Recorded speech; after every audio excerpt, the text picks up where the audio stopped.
يا أيها الذين آمنوا إذا نودي للصلاة من يوم الجمعة فاسعوا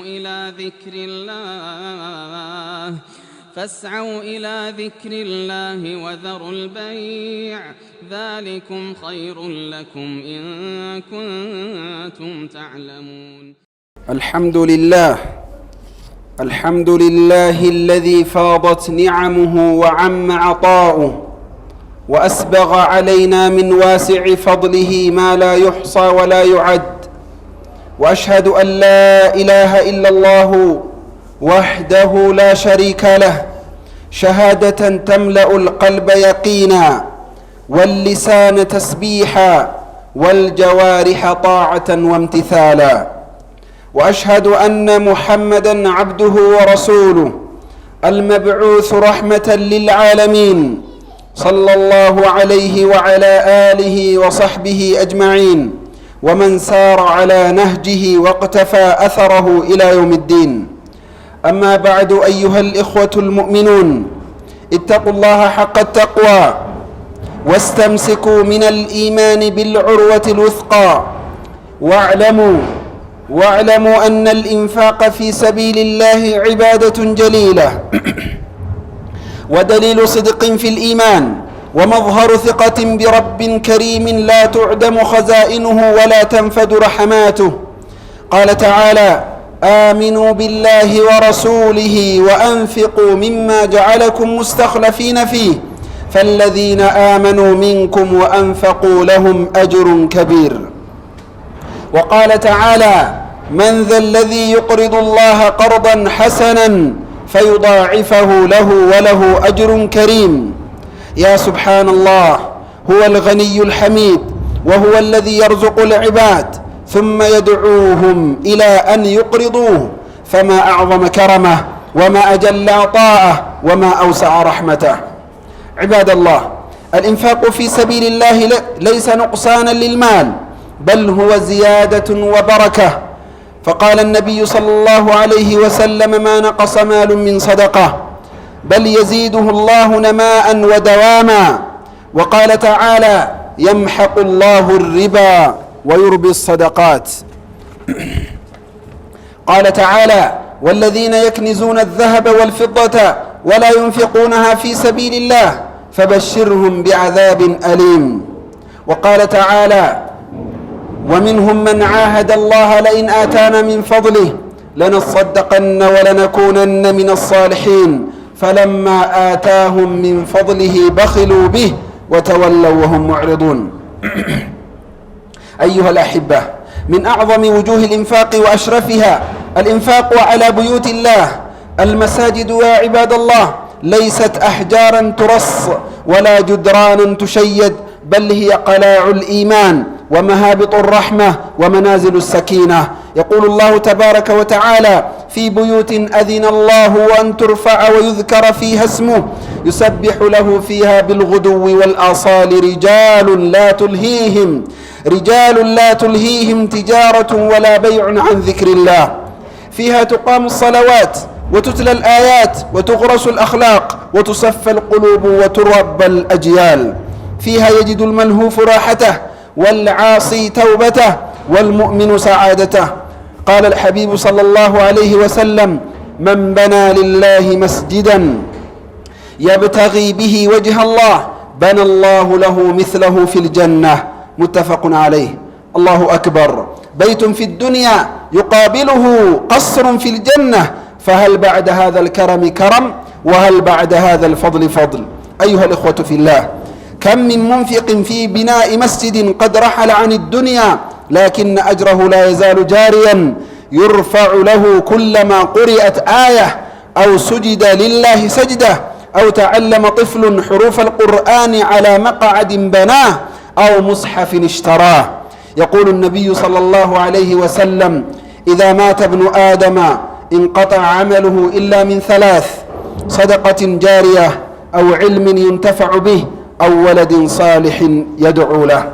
عباد الله، يا الله باروتشي الله تبارك وتعالى النفرة الله تبارك وتعالى مفرات الله تبارك وتعالى ለቀደምት ህዝቦችም ለነብዩም አለይሂ ሰላቱ ሰላም በተለየ መልኩ ለሰው ልጆች በአጠቃላይ ለአማኞች በአጠቃላይ የሰጠው አደራ ነው። አላህን ተባረከ ወተዓላ እንፍራ፣ ኢማንን አጥብቀን እንያዝ። በአላህ መንገድ ውስጥ መለገስ ትልቅ የሆነ የአምልኮ ዘርፍ ነው። በአላህ ተባረከ ወተዓላ መንገድ ውስጥ ገንዘብን ማውጣት ትልቅ የሆነ ዒባዳ ነው። እንደዚሁም ደግሞ የአንድ ሰው ኢማን መለኪያ ነው። የአንድ ሰው ኢማን እውነተኝነት መረጋገጫ ነው። በአላህ ተባረከ ወተዓላ ያለውም ታማኝነት የሚታይበት ነው ማለት ነው። አላህ ተባረከ ወተዓላ ካዝናው የማያልቅ የእሱ እዝነት የማያልቅ ማለት ነው። አላህ ተባረከ ወተዓላ በቁርአኑ ምን ይላል? አሚኑ ቢላሂ ወረሱሊህ፣ በአላህና በመልእክተኛው እመኑ ይላል። ወአንፊቁ ሚማ ጀዐለኩም ሙስተኽለፊነ ፊህ፣ እናንተን ተተኪ ባደረጋችሁ ገንዘብ ላይም ያንንም ገንዘብ ስጡ ይላል አላህ ተባረከ ወተዓላ። ፈለዚነ አመኑ ሚንኩም ወአንፈቁ፣ ከእናንተ ያመኑት ሰዎች የለገሱ የሰጡ ሰዎች ለሁም አጅሩን ከቢር፣ ትልቅ ምንዳ አላቸው ይላል። በሌላ አንቀጽ ላይ አላህ ተባረከ ወተዓላ መን ዘ ለዚ ዩቅሪዱ ላህ ቀርደን ሐሰነን፣ ማን ነው እስቲ መልካም የሆነን ብድር ለአላህ የሚያበድር ፈዩዳዒፈሁ ለህ፣ ምንዳውን የሚያነባብርለት ማን ነው? ወለሁ አጅሩን ከሪም፣ ትልቅ የሆነ ምንዳም ሊኖረው የሚችል አላህ ተባረከ ወተዓላ ትልቅ ምንዳ የሚሰጠው ማን ነው ይላል አላህ ተባረከ ወተዓላ። በጣም የሚደንቅ ነው። አላህ ተባረከ ወተዓላ ራሱ ረዝቆ ራሱ የሪዝቁን በር አመቻችቶ ንብረት ራሱ ሰጥቶ ራሱ ጸጋውን አዝንቦልን ደግሞ ማን ያበድረኝ ይላል መልሶ ማለት ነው። ሱብሃንአላህ፣ ምን አይነት ቸር ጌታ፣ ምን አይነት ታላቅ ጌታ፣ ምን አይነት እዝነቱ የሰፋ ጌታ ነው አላህ ተባረከ ወተዓላ። ስለዚህ በአላህ መንገድ ውስጥ መስጠት መለገስ የአንድ ሰው ኢማን እውነተኝነት የሚረጋገጥበት በአላህ ተባረከ ወተዓላ ያለው ተስፋ አመኔታ የሚታይበት ነው ማለት ነው። እንደዚሁም በአላህ መንገድ ውስጥ ገንዘብን መለገስ ገንዘብን የሚያጎድል አይደለም።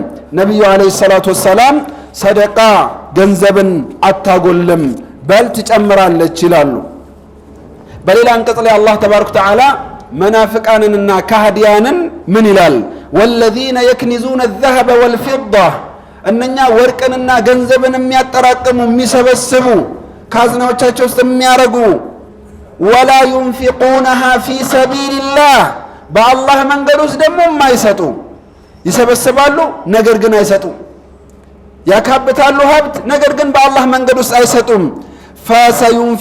ፈበሽርሁም ቢዐዛብን አሊም፣ በአሳማሚ በሆነ ቅጣት አበስራቸው ይላል። በመጥፎ ነገር ላይ የሚያውሉ ثم تكون عليهم حسرة፣ ከዛ በኋላ ጸጸት የሚሆንባቸው ብሎ ይናገራል ማለት ነው። ሱብሃንአላህ።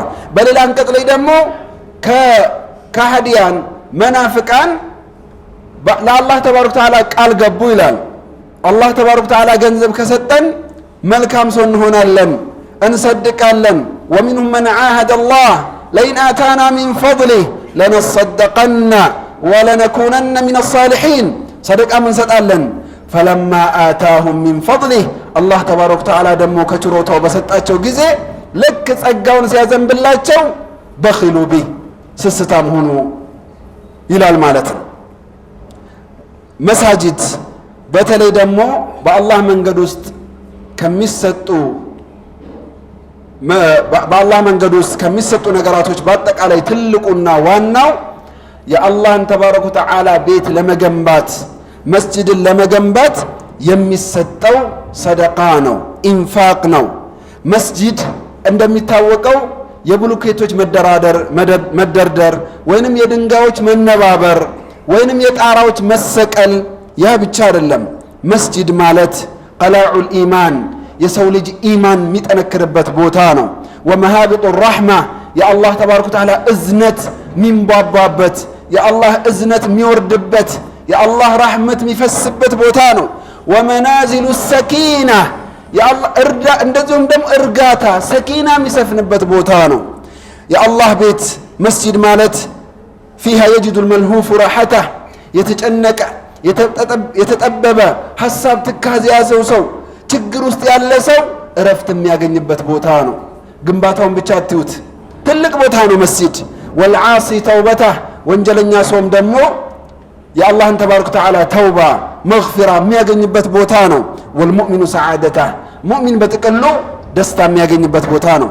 رسول عليه الصلاة والسلام من بنى مسجدا لله يبتغي به وجه الله يا الله أنت تبارك وتعالى في تفلقوا يا الله أنت تبارك وتعالى مسجد يجنب سو بنى الله له مثله في الجنة لك عند سعينة البيت جنة وسط يجنب اللتال مسجد بمجنباته الله تبارك وتعالى جنة وسط يجنب اللتال دنيا لا يلا بلوكيت دنيا لا يلا مسمار دنيا لا يلا فيرو دنيا لا يلا قرقرو ይሄን ከየቱ ጋር አላህ ተባረከ ወተዓላ ያመሳሰላል ከጀነቱ ጋር ማለት ነው ጀነቱ ውስጥ አላህ ተባረከ ወተዓላ ቤት ይገነባለታል በይቱን ፊ ዱንያ يقابله قصر في الجنة የዱንያው ቤት የዱንያው መስጂድ የዱንያው ግንባታ ከጀነቱ ጋር ይመሳሰላል ማለት ነው ከዚህ ችሮታ በላይ ችሮታ አለ ታዲያ ከዚህ የበለጠ ቸርነት አለ ከዚህ የበለጠ እዝነት አለ ከዚህ የበለጠ ስጦታ አለ የአላህ ተባረከ ወተዓላ ስጦታ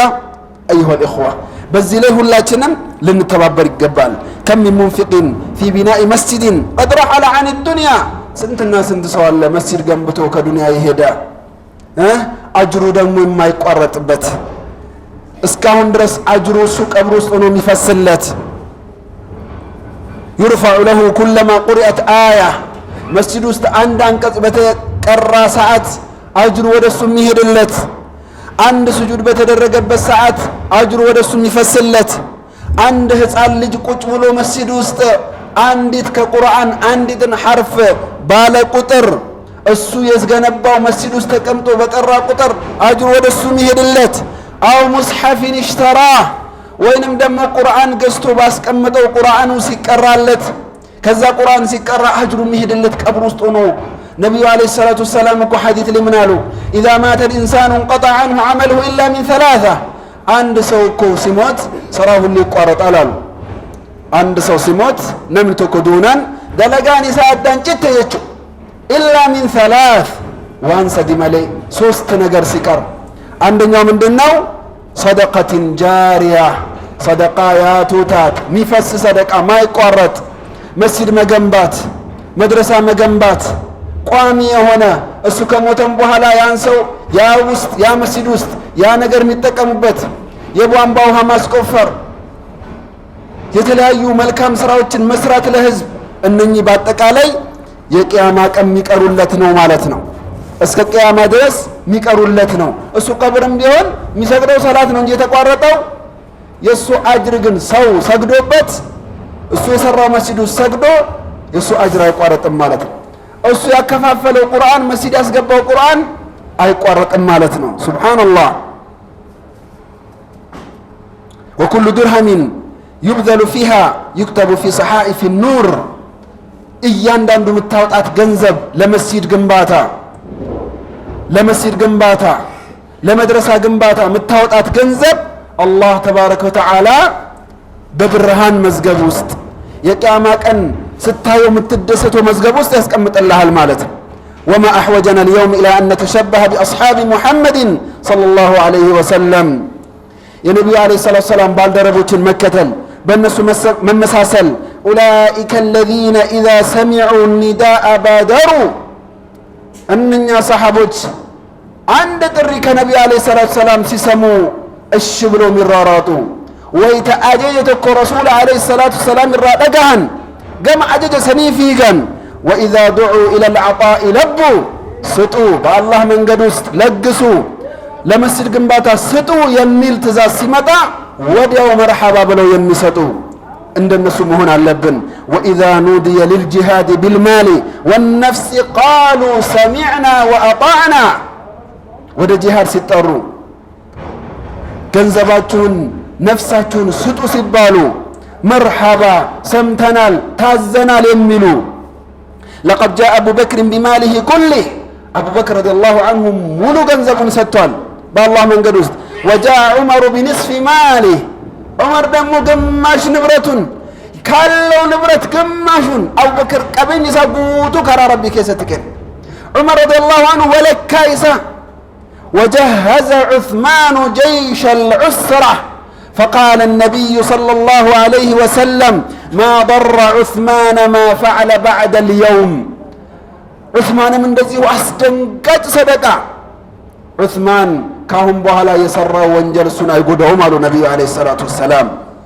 وفي بناء مسجد رسول الله كانوا يرفعون اللبنات على أكتافهم يا نبي عليه الصلاة والسلام مسجد ሲገነቡ ሰሃቦች ብሎኬት ድንጋይ ትከሻቸው ላይ ተሸክመው ይሄዱ ነበር። ويتسابقون ይሽቀዳደሙ ነበር። قائلين اللهم إن الأجر أجر الآخرة فاغفر للأنصار والمهاجرة الله أجر يا آخر أجر نوالو من دا يا آخر من دانو كفيا يا آخر كفيانو فاغفر للأنصار والمهاجرة لا أنصارنا لمهاجروች ማርላቸው አሉ። فأين نحن من هؤلاء እኛ ታዲያ የት ነን ከነኚህ ህዝቦች ከሰሃቦች وأين نحن من حرارة قلوبهم وصدق نياتهم وعظيم إنفاقهم እነሱ ከሚለግሱት አንፃር እነሱ ከሚሰጡት አንፃር መስጂድን ለመገንባት ካላቸው ንጹህ ፍላጎትና ንያ አንፃር የት ነን እኛ? ያ አብደላህ ما نقص مال أنفق في طاعة الله بالله تبارك وتعالى ትእዛዝ ውስጥ በአላህ መንገድ ውስጥ የተሰጠ ገንዘብ አብሽር አይቀንስም ቀንሶም ማቅ يقول بعض الحكماء المال مال الله ገንዘብ የአላህ ነው ገንዘብ የአላህ ነው والعبد مؤتمن عليه الله تبارك وتعالى አንተ ጋር ያስቀመጠው ንብረት ነው አንተን አምኖ ነው አንተ ጋር ያደረገው فويل لمن خان الأمانة አማናን የካደ ሰው የበላ ሰው ወየውለት ይላሉ። ይሄ ገንዘብ አንተ ጋር ይቀመጥ ጊዜያዊ ነው ከሞት ለቤተሰብ ታሸጋግራለህ የኔ ገንዘብ ነው እንዳለ ነው አላህ ተባረከ ወተዓላ። ይሄን ገንዘብ በመልካም ቦታ አውለው ሰደቃ ስጥ ለየቲም መስጂድ ግንባታ አውለው ብሏል አላህ ተባረከ ወተዓላ። ያን አላረግም ካልክ ግን አማና በልተሃል ማለት ነው። ወነዒሙ ሊመን አዳሃ ያን አማና ያደረሰ ሰው ደግሞ ምንኛ ደስተኛ ነው። ወአንፈቀሃ ፊ ሰቢልላህ በአላህ መንገድ ውስጥ የለገሰ ሰው ምንኛ ደስተኛ ነው ይላል። ስለዚህ እኛ ጋር ያለው ንብረት የኛ ሳይሆን የአላህ ተባረከ ወተዓላ ነው። አላህ ተባረከ ወተዓላ እንድንጠቀምበት እንዳናባክን መጥፎ ቦታ ላይ እንዳናውለው ለመስጂድ ግንባታና ለመልካም ስራዎች እንድንሰጠው ነው ማለት ነው። الله تبارك وتعالى بسمانه من التقم يدرجن يا الله تبارك وتعالى مسجد جنباتا قولنا منكم يدرجن نفعني الله وإياكم بهدي القرآن العظيم وبهدي محمد صلى الله عليه وسلم وأقول قولي هذا وأستغفر الله لي ولكم ولسائر المسلمين من كل ذنب وخطيئة فاستغفروه إنه هو الغفور الرحيم. بحكمته شؤون العباد وأوضح بفضله سبيل الرشاد أحمده سبحانه وأشكره على نعم تتكاثر وآلاء تزداد وأشهد أن لا إله إلا الله وحده لا شريك له تنزه عن الأشباه والأنداد وأشهد أن سيدنا ونبينا محمدا عبد الله ورسوله أفضل نبي وخير هاد صلى الله وسلم وبارك عليه وعلى آله وأصحابه نالوا المكارم شرفا ونهجوا طريق السداد والتابعين ومن تبعهم بإحسان إلى يوم المعاد. أما بعد أيها الأحبة إن المساجد ليس جدرانا فحسب بل هي روح الأمانة النابضة وميزان صلاحها وفسادها فإذا عمرت المساجد بالإيمان عمرت القلوب بالتقوى وصلح المجتمع كله. يقول الشاعر إذا ما المساجد عمرت بتلاوة وبدت بها الأنوار تزهر سحبا ومن بناها لله صادقا نال الشرف في الدنيا والآخرة كما قال النبي صلى الله عليه وسلم من بنى مسجدا بنى الله له مثله في الجنة. ودن دموج ود أباتوج مسجد دم يتاوقوا بمجمرة خطبة لي من دقلزنو يتدراربوا بلوكيتوج جنباتوج قرقداوج مسوسوج طاراوج بتشاي دلهم بل هي روح الأمانة روح الأمة النابضة يزي حزب نفس روح وانا نقرونه مالته የሰው ልጅ ኢማኑን የሚያጠናክርበት የተጨነቀ ሰው እረፍት የሚያገኝበት እንደዚሁም አላህን ተባረከ ወተዓላ መለመን የፈለገ ሰው መጥቶ እዚህ እረፍት አግኝቶ ሰኪና አግኝቶ አላህን የሚጠይቅበት ዒባዳ የሚያረግበት ትልቅ የሆነ ቦታ ነው። فإذا عمرت المساجد بالإيمان መስጂድ በኢማን የተገነባ ከሆነ ልቦችም በተቅዋ የተገነቡ ይሆናሉ። ማህበረሰብ በአጠቃላይ ይለወጣል። ማህበረሰብ የሚለወጥበት ትውልድ የሚታነጽበት ቦታ ነው። የነቢዩ አለይሂ ሰላቱ ሰላም ባልደረቦች እነ አቡበክር እነ ዑመር እነ ዑስማን እነ ዓሊይና ሌሎችም የተቀሩ ታላላቅ ሰሃቦች የወጡት የተማሩበት መድረሳ ይህ መስጂድ ነው ማለት ነው። ነብዩ አለይሂ ሰላቱ ወሰላም ይህን መስጂድ የገነባ በዚህ ላይ ተሳትፎ ያለው አላህ የቂያማ ቀን በጀነት ውስጥ ቤት እንደሚገነባለት ቃል ገብተዋል። አዩሃ ልሙእሚኑን ኢነ ነፈቀተ ዐላ ቡዩቲላሂ ለይሰት ሚና በአላህ መንገድ ውስጥ የአላህ ቤት ላይ ገንዘብን መለገስ የአላህ መስጂድ ሲገነባ በዛ ላይ ተሳትፎ ማድረግ ምንም አይነት መመጻደቅ አይደለም። በል ሂየ ሸረፍ ክብር ነው፣ ልቅና ነው። ወተውፊቁ ሚነላህ ከአላህ ተባረከ ወተዓላ መገጠም ነው። ኬና ጉዳዳ ከራ ረቢ ኬሰት ቀበኛ ኦፊ ባሱን መስጂደ ኢጃራ ሙረት ቀበኛ ኦፊ ባሱን ህርማና ቶኮ ታሲሱን ከበጃ ጉዳዳ ኡልፊና ጉዳዳ ፈመን ሳቀ አላሁ ኢለይህ ባብ አልኢንፋቅ ፈቀድ ፈተሐ ለሁ ባበ ሚን አብዋብ ልጀና። እንዲህ አይነት ቻንስ የመጣለት ሰው መስጂድ ልንገነባ ነው እስቲ ገንዘብ አውጣ አላህ ከሰጠ ስጥ ያለው ሰው አላህ ትልቅ የጀነትን በር ከፍቶለታል ማለት ነው። ማ ዒንደኩም የንፈት ወማ ዒንደ አላህ ባቅ። አላህ ጋር ያለው አልቅም እናንተ ጋር ያለው ያልቃል ይላል። ብትለግስም ባትለግስም ያልቃል። ማለቁ ካልቀረ በአላህ ተባረከ ወተዓላ መንገድ ውስጥ ተሰጥቶ ኢንፋቅ ተደርጎ የአላህ መስጂድ ላይ ውሎ ቀብር ውስጥ ሆነ መልካም ምንዳ የሚፈስልህ ነገር ላይ ውሎ ቢያልቅ ይሻላል ማለት ነው። ወቃለ ባዕዱ ሰለፍ ረአይና መን አንፈቀ ሊላህ ፈማ እፍተቀረ ቀጥ። ለአላህ ተባረከ ወተዓላ ሰጥቶ በአላህ መንገድ ውስጥ ገንዘቡን አውጥቶ የደህየ ሰው አላየንም ይላሉ። ወረአይና ወማ ረአይና ወረአይና መን አምሰከ ዐኒላህ ፈማ እስተግና አበደን። በአላህ መንገድ ውስጥ ደግሞ እጁን ይዞ ስጥ ሲባል ቋጥሮ ሰስቶ ሀብታም የሆነም ሰው አላየንም ይላሉ። ስለዚህ በአላህ ተባረከ ወተዓላ መንገድ ውስጥ ገንዘባችንን ልናወጣ ይገባል። ፈያ መን ወሰዐ አላሁ ዐለይሂ ሚን ሪዝቂህ አንፊቅ ወላ ተኸፍ። አላህ ተባረከ ወተዓላ ሪዝቁን ያሰፋለህ ባላህ አቅም ስጥ። ፈኢነ ኸዛኢነ አላህ ላ ተንፈት። አላህ ተባረከ ወተዓላ ከማያልቀው ካዝነው ይሰጣል። የአላህ ደግሞ አያልቅም። ወማ ዒንደ አላህ ኸይሩን ወአብቃ። አላህ ጋር ያለው በላጭም ነው ቀሪም ነው ብዙም ነው ማያልቅም ነው ማለት ነው። ማ አጅመለ አን የልቀ ልዓብዱ ረበሁ ወቀድ ኸለፈ አተረን ፊ ልአርድ የርዳ ዐንሁ አላሁ ወረሱሉህ።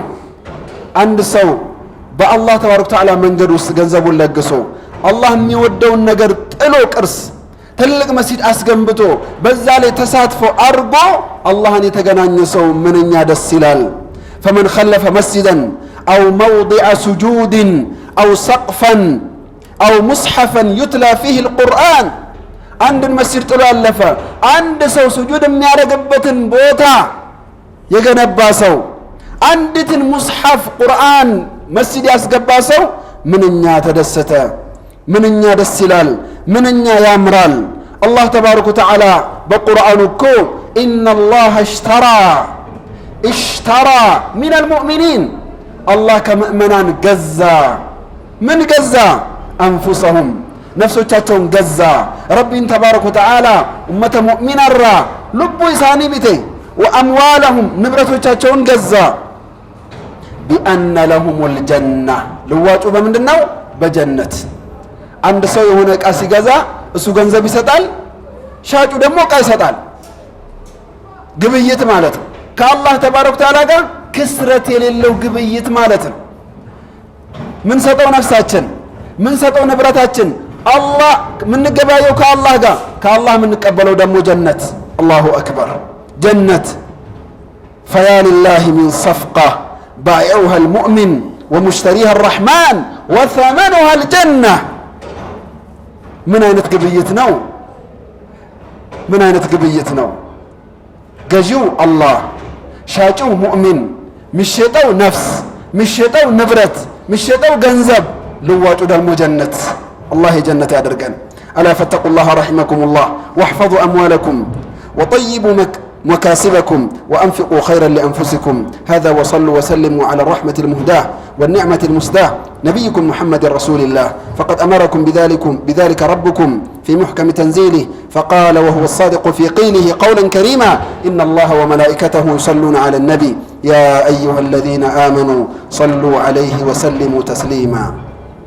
اللهم صل وسلم وبارك على عبدك ورسولك نبينا محمد الحبيب المصطفى والنبي المجتبى، وعلى آله الطيبين الطاهرين، وعلى أزواجه أمهات المؤمنين. وارض اللهم عن الخلفاء الأربعة الراشدين أبي بكر وعمر وعثمان وعلي، وعن الصحابة أجمعين والتابعين ومن تبعهم بإحسان إلى يوم الدين، وعنا معهم بعفوك وجودك وإحسانك وإكرامك يا أكرم الأكرمين. اللهم أعز الإسلام والمسلمين، اللهم أعز الإسلام والمسلمين، اللهم أعز الإسلام والمسلمين، وأذل الشرك والمشركين، واخذل الطغاة والملاحدة وسائر أعداء الملة والدين. اللهم آمنا في أوطاننا، اللهم آمنا في أوطاننا، اللهم أصلح أحوال المسلمين، اللهم أصلح أحوال المسلمين، اللهم أصلح أحوال المسلمين في كل مكان.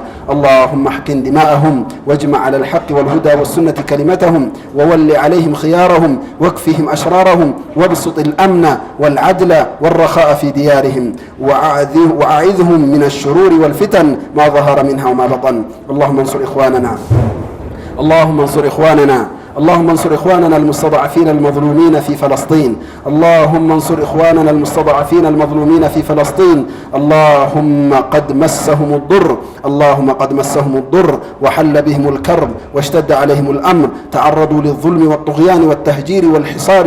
اللهم انتصر لهم، اللهم انتصر لهم وتول أمرهم، واكشف كربهم، وارفع ضرهم، وعجل فرجهم، وألف بين قلوبهم، واجمع كلمتهم. اللهم مدهم بمددك، وأيدهم بجندك، وانصرهم بنصرك. اللهم عليك بالطغاة الظالمين، اللهم عليك بالطغاة الظالمين ومن شايعهم ومن أعانهم. اللهم فرق جمعهم وشتت شملهم ومزقهم كل ممزق يا رب العالمين.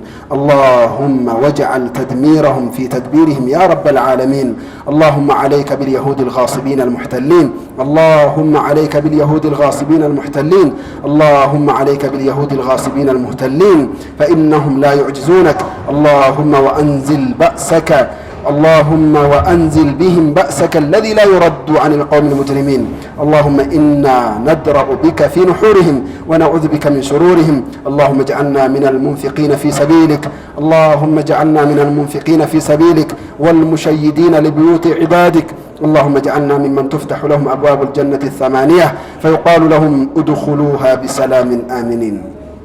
اللهم بارك في أموال المنفقين، وبارك في ذرياتهم، ووسع عليهم من فضلك العظيم. اللهم اجعل ما أنفقوه سترا لهم في الدنيا والآخرة، ونورا في القبور، ورفعة في الدرجات. اللهم اجعل مساجدنا عامرة بذكرك، اللهم اجعل مساجدنا عامرة بذكرك، مطهرة من كل منكر وبدعة ومعصية. اللهم اجعلنا منارات للهدى وسبيلا للرشد. اللهم اغفر ذنوبنا، واستر عيوبنا، ونفس كروبنا، واعف مبتلانا، واشف مرضانا، وارحم موتانا. ربنا ظلمنا أنفسنا وإن لم تغفر لنا وترحمنا لنكونن من الخاسرين. ربنا آتنا في الدنيا حسنة وفي الآخرة حسنة وقنا عذاب النار. سبحان ربك رب العزة عما يصفون، وسلام على المرسلين، والحمد لله رب العالمين.